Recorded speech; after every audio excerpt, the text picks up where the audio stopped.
中国拳手魏睿实力到底有多恐怖？无敌控举实力让泰拳王者无从下手。组合拳打到泰拳王者怀疑人生，一招袭顶更是撞碎多名日本选手冠军梦。魏睿本人更是被日本媒体尊称为中国妖刀，来自于中国的怪物。全てを支配圧倒超完璧王者魏睿。好，那么各位亲爱的观众朋友们，让我们来看一下这次比赛双方选手。那么这一位是来自于泰国的选手宫纳帕，号称是泰国的大魔神，日本拳坛的泰拳魔王。31岁，泰国泰拳悍将，绰号泰拳大魔神，是日本赛场的噩梦制造者。10岁就开始打泰拳，百场征服伦皮尼、加良龙全场后转战日本。14年 KO 31名日本选手，倒在其拳下的 K1 及 Crush 冠军多达10位，堪称日本格斗角斗机。好，那么这位就是来自于中国的魏睿，号称中国妖刀，国际拳坛的中国战神，国际赛场快准狠化身。在2017年在日本 K1 赛场1晚3战，首场 KO 日本 Crush 王者佐佐木大藏，半决赛戏耍欧洲名将博图斯，决赛力克日本新星平本莲，连战拿下 K1 62.5公斤金腰带，成为中国首位 K1 世界级冠军，扬我国威。好，那么比赛正式开始，我们来看一下双方选手的对决。魏睿这位选手，他的控场能力非常的不错，控具能力是相当的优秀。那么这位来自于泰国的挑战者宫纳帕，也是一位快准狠的化身，他的拳法非常的凶狠，打法侵略性是相当强拳腿膝杀伤力巨大在擂台的压迫感上，这个犹如猛虎下山一样。日本媒体称他为这个统治日本轻量级的怪物，连5尊波球都忌带3分。宫纳帕是泰国斗士的硬核代表那么在魏睿面前，魏睿这个控场级别高手面前看看他的拳法能打出什么样的效果。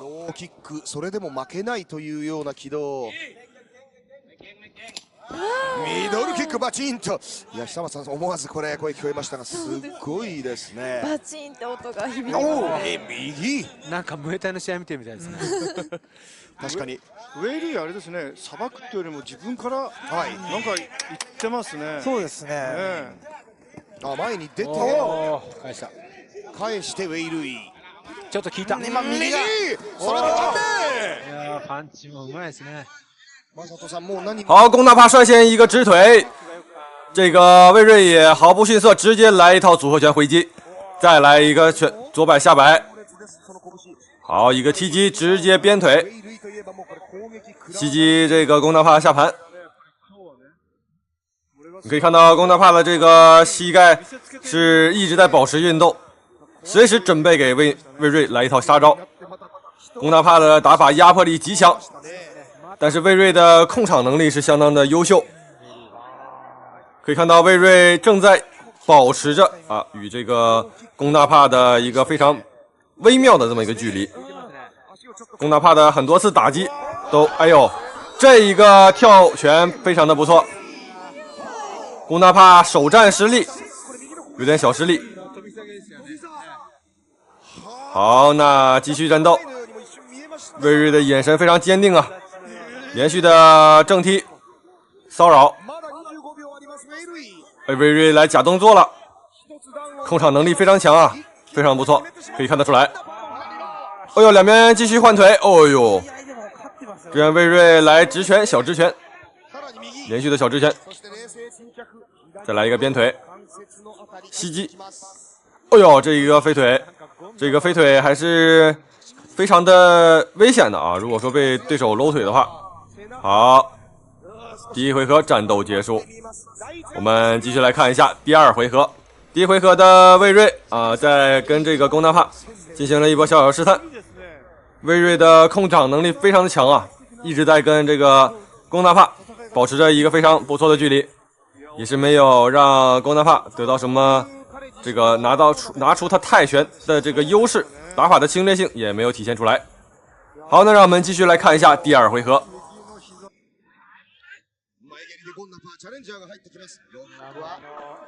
这个宫纳帕这个大摆拳看起来力道非常的凶，哎呦，两边继续对拳，魏睿的拳头非常的猛，躲闪非常及时。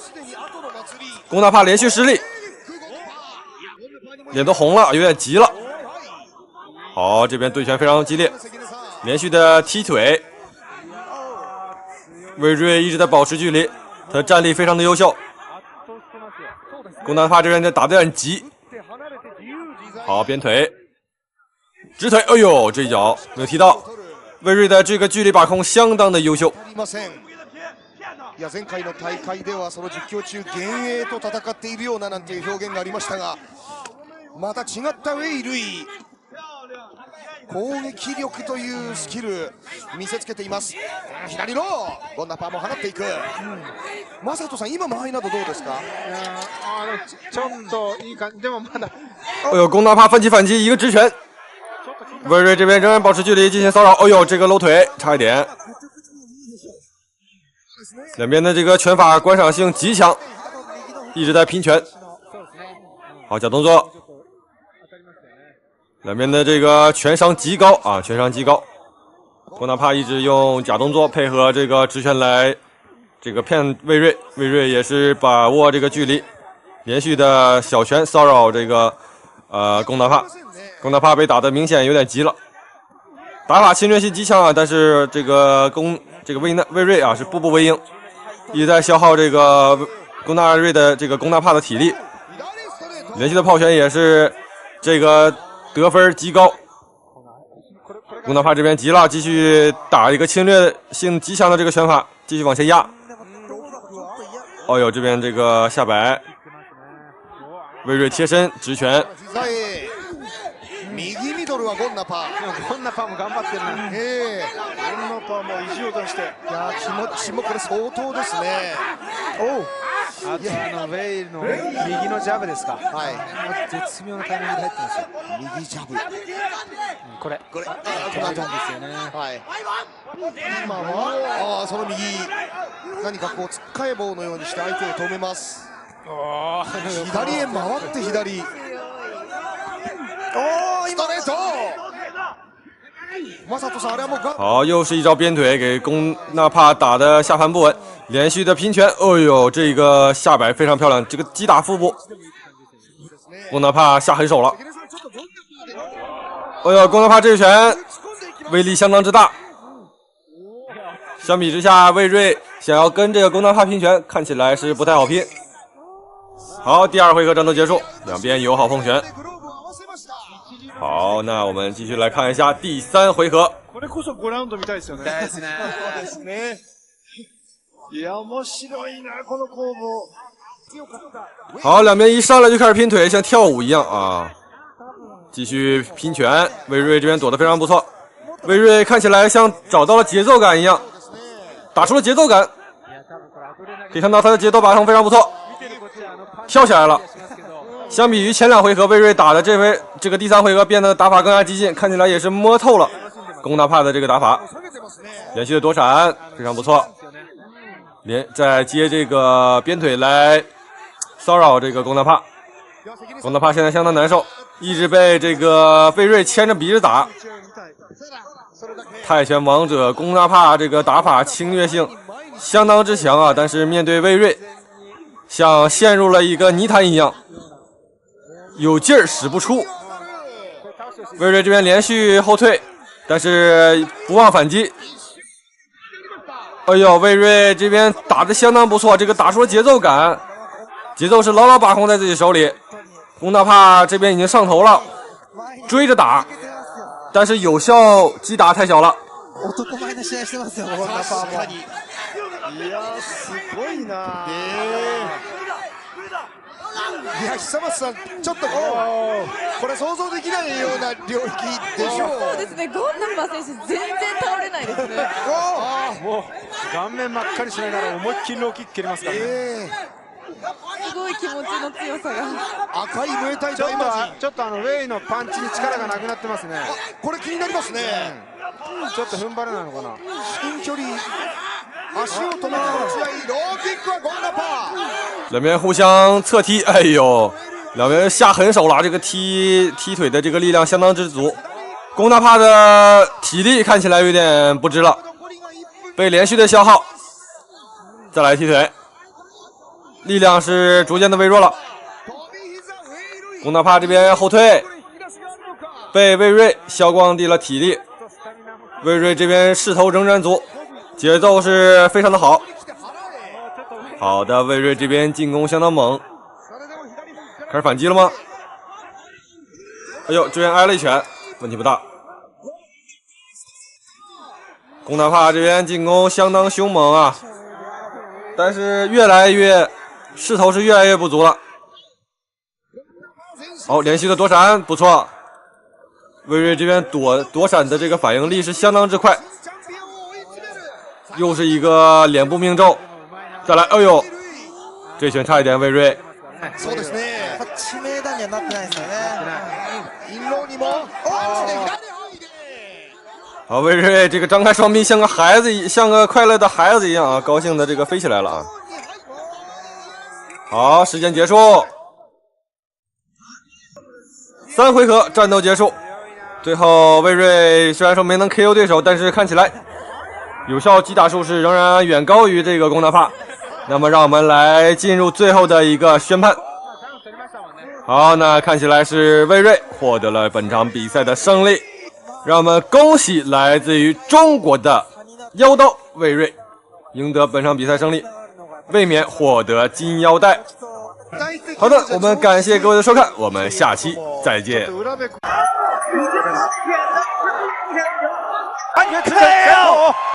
韩国拳王目中无人，惨遭中国拳王弟子一秒9记右勾拳打烂右脸，现场韩国美女粉丝直接被吓哭，其他观众更是惊诧不已。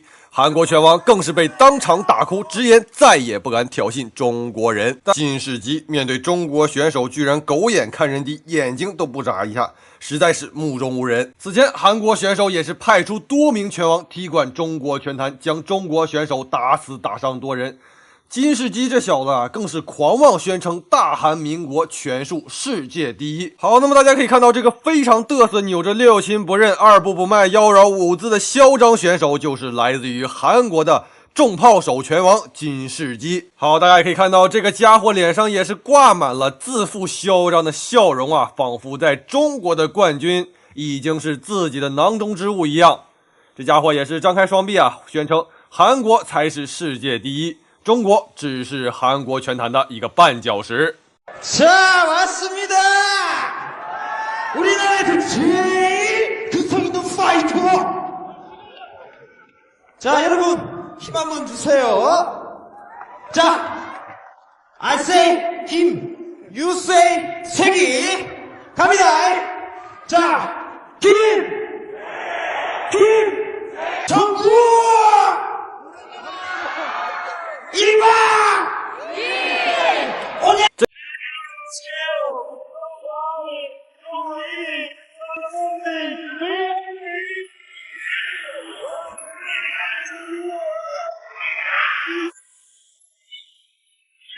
他是号称俄罗斯的西伯利亚铁闸，175磅级的人形精密核武，23胜1负12 KO 的冷血战绩，1.83米的铁塔身躯搭配72英寸的钢铁臂展，6连冠 WBA 轻重量级无可争议的霸主，出拳精度 90%， 如同手术刀钻炉，5连发直白组合拳，快到残影叠嶂 ，L 型变向脚步鬼神莫测，迎击命中率 65%， 让重炮手当场怀疑人生。贝特比耶夫、阿瓦雷兹都扛不住他的控场绞杀。第10回合变线勾拳能让对手身体僵直 1.5秒，机器人级的心态加上拳击马拉松级的体能，12回合追着空气打的绝望制造者，这就是来自于俄罗斯的战斗人形武器迪米特里·比沃尔，当今拳坛顶级的技术大师、点数专家、防范教授，他能把俄式拳击美学展现得淋漓尽致。好的，那么亲爱的观众朋友们，那么今天为大家带来的是一场经典的2019年比沃尔对战来自于美国的乔史密斯。来自于美国的小乔史密斯号称美国布鲁克林核弹头，是175磅级最疯的重拳屠夫，26胜3负的19 KO 的血性履历。身高1.85米的爆炸肌肉棒，右手则核弹一击，终极传奇霍普金斯职业生涯，打法纯属疯狗流，全场不要命硬刚，疯狗乱拳专治技术流。这场比赛也是比沃尔 WBA 拳王头衔的第4场卫冕战。这场比赛必定是一场腥风血雨、硬汉对决。此时的比沃尔职业战绩15战全胜，11次 KO 对手。虽然保持不败战绩，但是处于职业生涯的上升阶段，名气仍比史密斯要小得多。而他的对手布鲁克林核弹史密斯职业战绩保持20胜2负，20次 KO 对手 ，KO 率甚至可以媲美擂台屠夫贝特比耶夫。他的拳法凶狠，是轻重量级的公认的重炮杀手。不过，对付这种重炮杀手，比沃尔有着自己独到的一面。要知道，阿瓦雷斯和比特比耶夫这些足以重拳威震拳坛的悍将，都败在了他的拳下。开场阶段，比沃尔如同西伯利亚猎豹般灵动，前手刺拳高频出击，精准戳中史密斯面部，瞬间撕裂对手节奏。史密斯身高虽1.85米，臂展180公分，占据纸面优势，但是每次前冲都被比沃尔的刺拳逼停，如同撞上无形的玻璃墙。史密斯很难打乱他脚下的节奏，无论是前后左右任何方向的移动出拳，他都能稳控好自己双脚之间的距离和身体的重心。因此，这个比沃尔的组合拳连贯流畅，尤其是直拳打得极具穿透力，是我见过直拳打得最漂亮的选手。在中段的这个赛场，史密斯展现布鲁克林核弹头的本色，疯狗乱拳风格全开，右手重拳虎虎生风，试图用压迫感压撕碎比沃尔的冷静，但比沃尔的俄式节拍器技术展现威力 ，L 型变向脚步鬼神莫测，史密斯的重拳总差毫厘。比沃尔抓住机会，5连发直摆组合拳如同鞭子抽打，史密斯太阳穴重拳眩晕，但斗魂野兽硬扛不倒，反扑几拳却如同疯狗咬空，徒留狼狈。此时拳台中央，史密斯占据主动，但无法转化成有效打击。比沃尔的阵地战更胜一筹，组合拳不断猛攻，犀利程度让拳迷尖叫。比沃尔展现了西伯利亚铁闸的风采，凭借精准刺拳与组合拳控制节奏，在前半场就拿到了点数优势。随着回合深入，比沃尔的体能优势开始显现，机器人级的心态让12回合保持高度的输出。史密斯虽然斗志昂扬，但技术粗糙的短板被无限放大，太阳穴多次被比沃尔击中，眩晕后反扑被比沃尔轻松化解。第12回合，比沃尔完全控制局势，组合拳如同暴雨倾泻。史密斯虽然不屈抵抗，但是已经无力回天，最终裁判比分109比119。比沃尔点数完胜，职业生涯最要脸的胜利之一，卫冕 WBA 重量级拳王。这场经典的中远距离阵地战，比沃尔用稳健的技术与精准打击诠释了精密核武的统治力。让世界颤抖的钢铁麦克现在已经34岁高龄，但依然保持着令人恐惧的重拳威力，他就是泰森。此时的泰森刚刚结束15月的禁赛期，刚处于一波连胜之中。此战被视为他挑战英国拳王伦诺克斯·刘易斯的重要赛前热身，而他的对手格罗塔是位来自波兰的坏小子，身高1.92米，体重240磅，曾7次获得波兰全国冠军。1988年汉城奥运会铜牌得主，业余时期战绩辉煌。两人赛前在发布会上针锋相对，格罗塔甚至嘲讽泰森为黑猩猩，而泰森则回应：周五晚上我会让你笑不出来。比赛开始前，现场2万多个座位早已座无虚席，门票从75美元到2500美元不等。泰森和格罗塔分别获得1000万和220万美元的入场费。泰森在赛前称重时体重225磅，明显低于对手的240磅，这让人不禁怀疑他是否做出了充分的准备。然而，据赛后报道，泰森可能在赛前吸食了大麻，这让他在比赛当中显得格外的兴奋和不可预测。随着裁判的一声令下，比赛开始，泰森像一只饥饿的猎豹一样扑向对手，他的左方防守姿态，双手高举遮挡面部的姿态，让格罗塔难以找到有效打击点。泰森的进攻如同潮水般凶猛，他每一记直拳和摆拳都带着惊人的力量和精准度。比赛进行到2分48秒时，泰森抓住了一个致命的时机，当格罗塔退守回旋边点时，泰森突然推进，一记右勾拳如闪电般从下至上爆发，精准命中格罗塔下巴。格罗塔应声倒地，裁判立即开始停赛。泰森站在一旁，眼中闪烁着冷酷的光芒，仿佛在等待猎物丧失战斗力。然而，随着铃声响起，格罗塔奇迹般的站了起来。在回合结束后，德塔曾2次恳求教练阿尔塞托停止比赛，称说自己的脖子已经受伤严重，但塞托拒绝了他的请求，认为比赛中进行了1个回合，决定不了任何东西。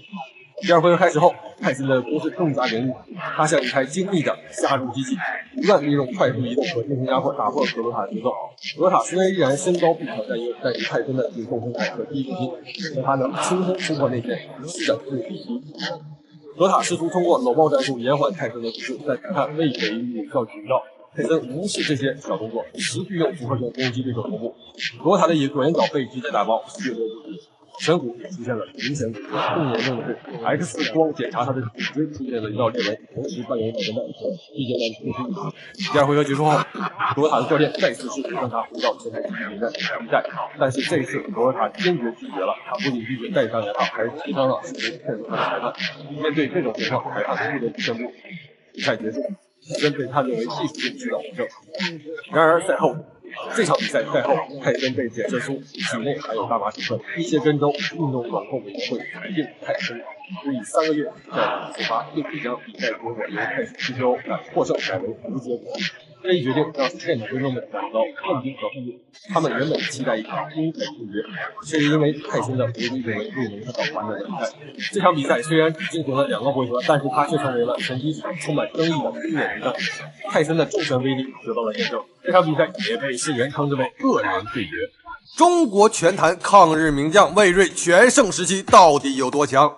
踢馆日本 K1 大赛，身法无敌，让外国选手根本摸不着头脑。一招膝顶直接撞碎泰国拳王冠军梦，更是把日本拳击界新秀平本莲当场打哭。最后更是被日本媒体尊称为来自于中国的怪物。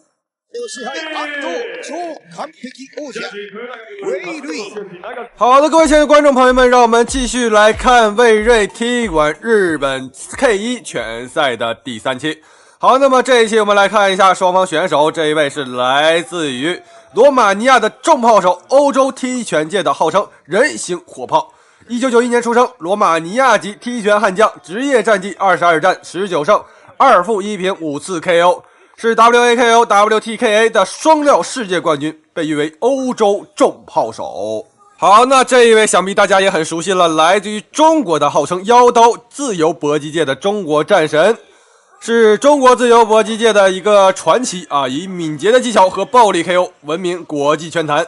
魏睿职业生涯技术是快准狠，经验老道，虽然现在年过巅峰，但是现在仍敢在日本主场硬刚，每场比赛都可以谓是视觉核爆，是中国搏击界的破局者，也被号称为抗日名将。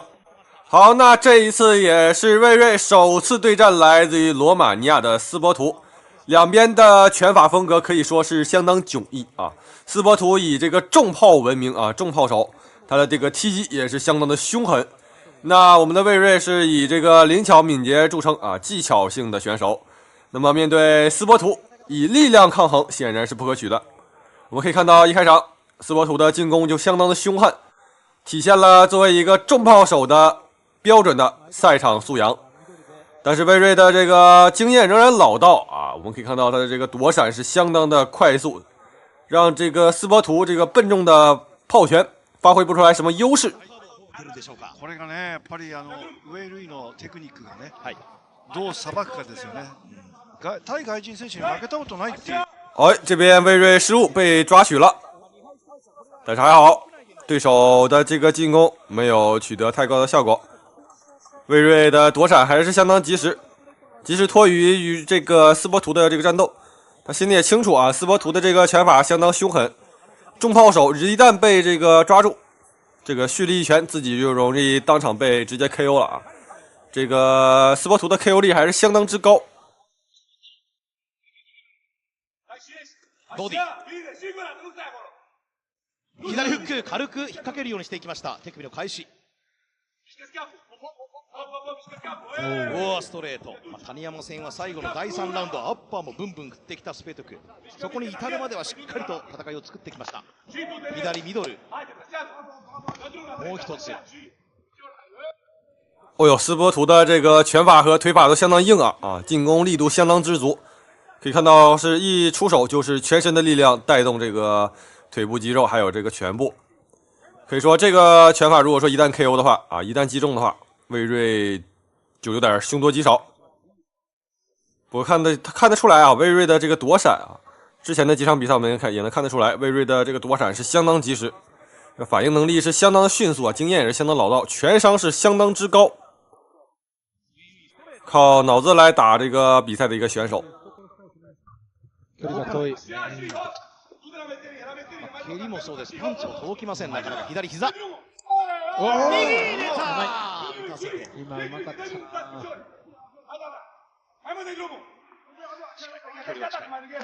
ハイキック。つま先が少し当たったで、これミドルも強烈ですね。ローキックから最後右のローにまたつなげたスペトゥク。関口さんもらわないですね、ウェイルイが。ウェイルイあと滑らかですよね、攻撃が。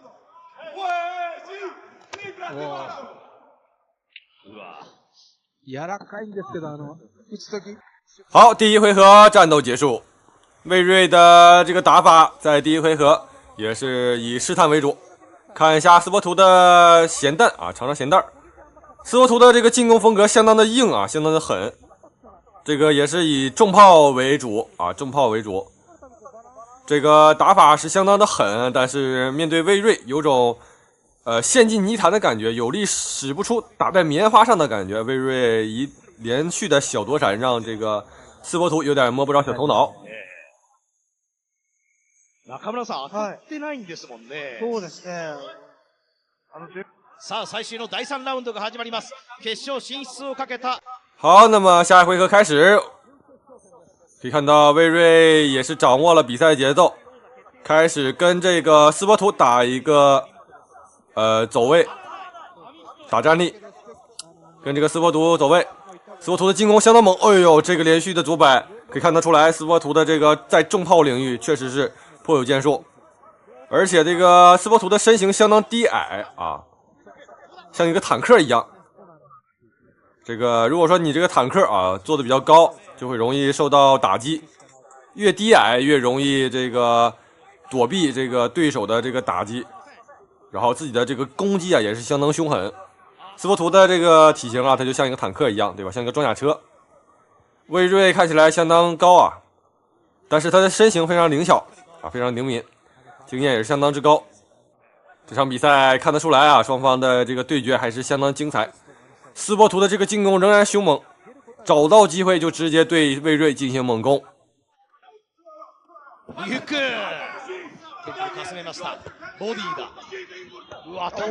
魏睿打得相当聪明，躲闪的同时不忘反击，反手直拳直接命中。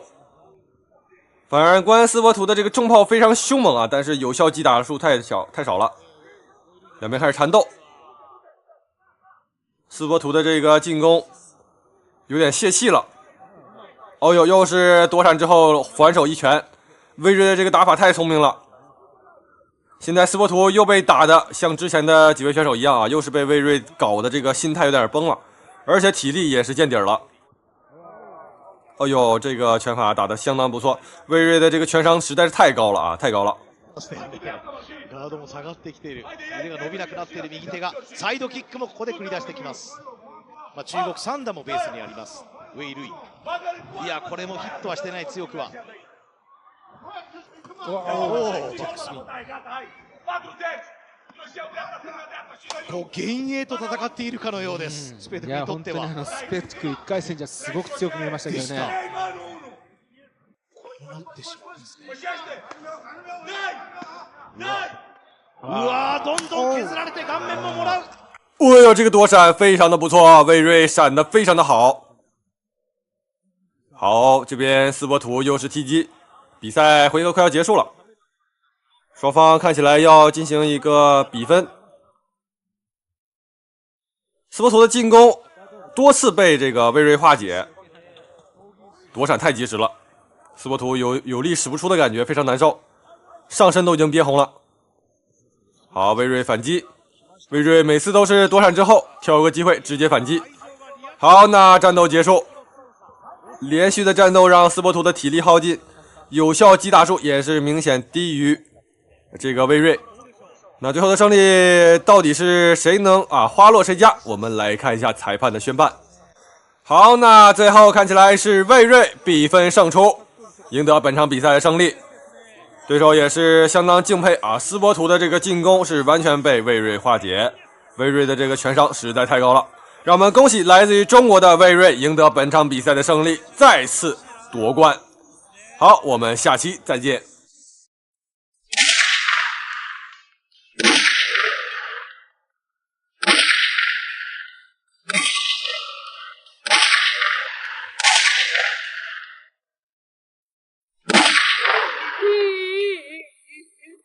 俄罗斯战斗民族来中国踢馆中国拳坛，中国小伙欧阳锋连续向对方脸上轰出30多拳，没想到直接将战斗民族老毛子直接打哭，黯然离场，非常之惨。好的，各位亲爱的观众朋友们，欢迎来到咱们今天的比赛现场。这场比赛来自于俄罗斯的阿列克谢·乌里扬诺夫，号称俄罗斯西伯利亚战狼，70公斤级黄金级别硬核悍将，以5届俄罗斯杯、9届泰巡冠军的师门血统，单发重击近乎无往不利，来挑战中国拳坛，来踢馆。阿列克谢是咱们拳迷当中的老熟人啊，若用一个词来形容，就是历久弥坚。这位俄罗斯老将出身泰拳名门，12岁习练，23岁正式出道，与阿尔焦姆莱文、阿特姆瓦克提夫师出同门，单发重击威力惊人，曾击败贾奥奇、邱建良等中国顶尖高手，连续战胜刘勇、金童、江通猜、大飞、王鹏飞，实力令人肃然起敬。按照这位选手的实力，那他来挑战中国拳坛，来踢馆，那确实是有实力的，有叫嚣的资格。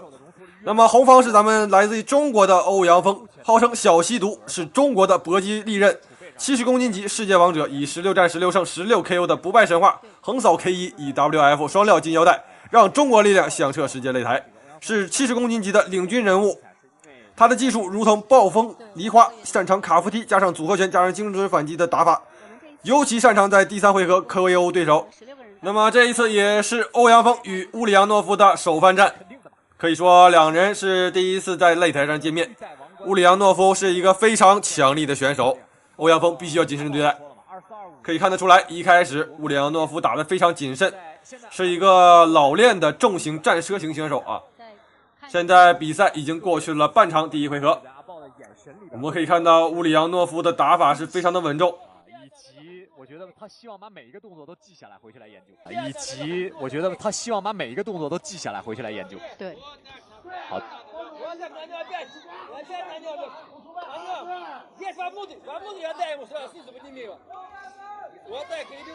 相对于韩文豹的一往无前连续出击啊，欧阳锋更注重的是时机和迎击的防反。还有一个漂亮的高手。好，这边防反打得很足，哎呦，这脚踢得很高，乌里扬诺夫的压迫感很足，欧阳锋这边优势碾压，直接爆头。哎呦，乌里扬诺夫脸都给打红了，白人脸就是白啊，就是容易被打红。乌里扬诺夫这边给的压迫感很足，欧阳锋这边的防反打的也是非常精彩。哎呦，这一脚好！刚才魏睿，哎呦，欧阳锋这边出拳非常的迅速。打完了以后，大家还聊了很久战术。哎呦，双方有铲爆，正好趁此机会恢复一下状态。两边都是有点小心思。欧阳锋这边一直在保持移动，节奏感非常强。好，那第1回合战斗结束。好，那第1回合战斗打的也是相当的精彩。乌里扬诺夫给的压迫感很足，欧阳锋这边的防反打的也是相当精彩。好，让我们继续来看一下下一回合双方选手对决。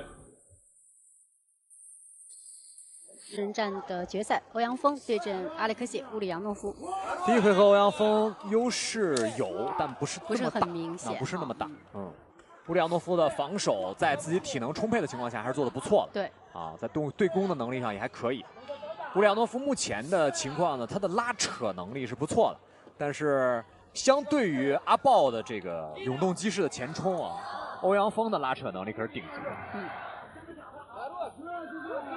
11月30号要进行 Max 70公斤级 D 组的比赛。好，欧阳锋这边的拳法非常的犀利，连续朝这个乌里扬诺夫的面门直去，目前我们保密，大家然后连续的踢腿。神秘人物。乌里扬诺夫的这个踢拳也打得也是非常不错。哎呦，一拳直接落倒。好，一个读秒。这位是欧阳锋的太太。好的，这一拳相当的精准，直接击中了对方的下巴。第一拳就直冲命门。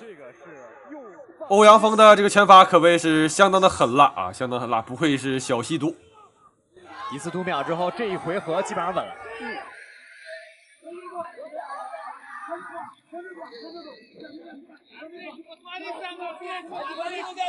而且整场比赛如果打到判定的话，欧阳锋的胜面很大啊。在自由搏击的比赛里边，拿到2分以后啊，基本上就锁定了在判定上会胜。好，这一回合的读秒基本上让乌里扬诺夫的状态下滑不少，可以说对军心是一次很大的打击。而欧阳锋这边则是趁势直接追击。乌里扬诺夫第一回合压迫感给他很足，第二回合欧阳锋开始直接攻守一行，现在开始猛击欧阳锋，猛击这个乌里扬诺夫。这样的话，乌里扬诺夫的硬度就扛不住了。再次缠抱。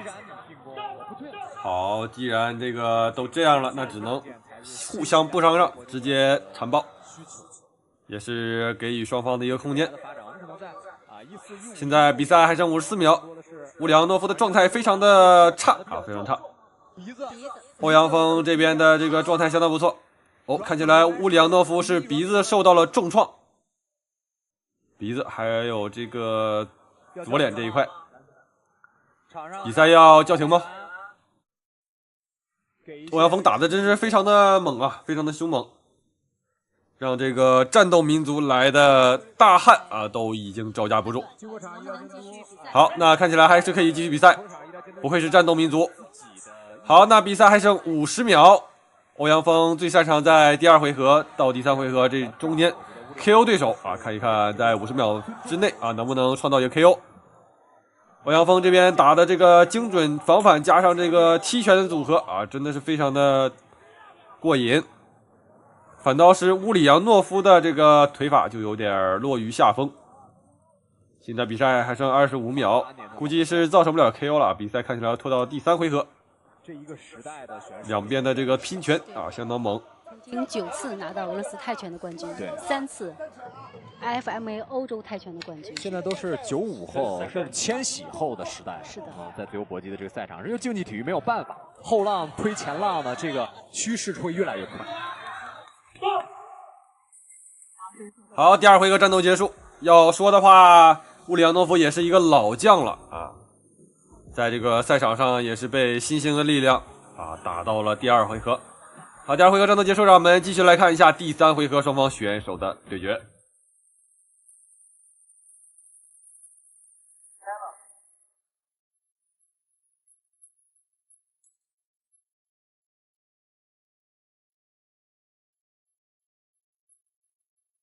接下来这个传承的越来越顺。好，那第2回合战斗结束，让我们来看一下第3回合双方选手的对决。第3回合双方看起来是要进行一场拉锯，不知道能不能在第3回合创造一场 KO， 我们一起来看。有一个读秒，对，是的。欧阳锋打得真稳。哎，就是特别可怕的是这一点。我们看那个 Glory 的里克范霍文，也不是说他的攻击性就那么的强，但就是稳，对，很少有人能让他犯错误。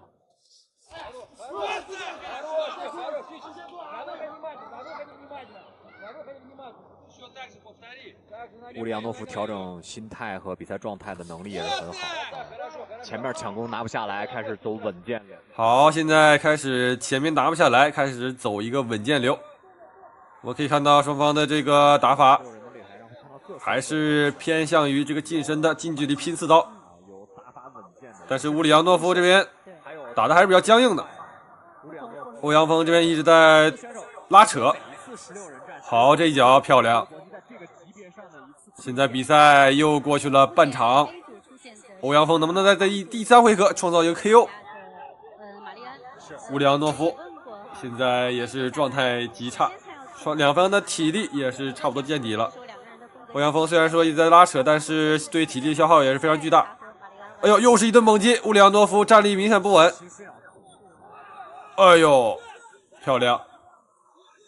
这时候应该直拳打，直接进行这个最后的拼刺。现在1分钟，最后如果说造不成有效 KO 的话，那就是给对手造成越多的这个有效击打，越能创造比赛的优势。就是从在北京的那一次这个跨年盛典开始。 对在克劳斯拿走了奖金之后，董文飞、克劳斯那一波，对，就是克劳斯拿走奖金之后，我们才知道这个世界上原来有这样的打法，我们才正式找到了方向，一步一步的，最后我们的冠军成为了世界功夫之王。是，我们需要这样的交流，在特别的3年，我们这种交流变少了，现在在慢慢的恢复。是。好，比赛还剩30秒，这边欧阳锋在步步紧逼。 看起来 KO 一名老将是有点困难了，只能是拖到最后的比分胜利。有最多级别的这个乌里昂诺夫，看起来现在也已经是有点力不从心。面对小西毒欧阳锋啊，他打的也是相对来说较为保守。好，那第3回合结束，我们来看一下最后双方的比分到底如何。 最后谁能花落这个胜利啊？到底是花落谁家？欧阳锋的太太，现在我觉得从表情上是有一些紧张的，对，但又有一些释然，至少能看到欧阳锋没有受伤。对啊，对于我们来讲，胜负可能是很重要的一点，但对于家人来讲，安全。比27，3号裁判29比27，29比27，看起来是我们的欧阳锋获得胜利。感谢各位收看，我们下期再见。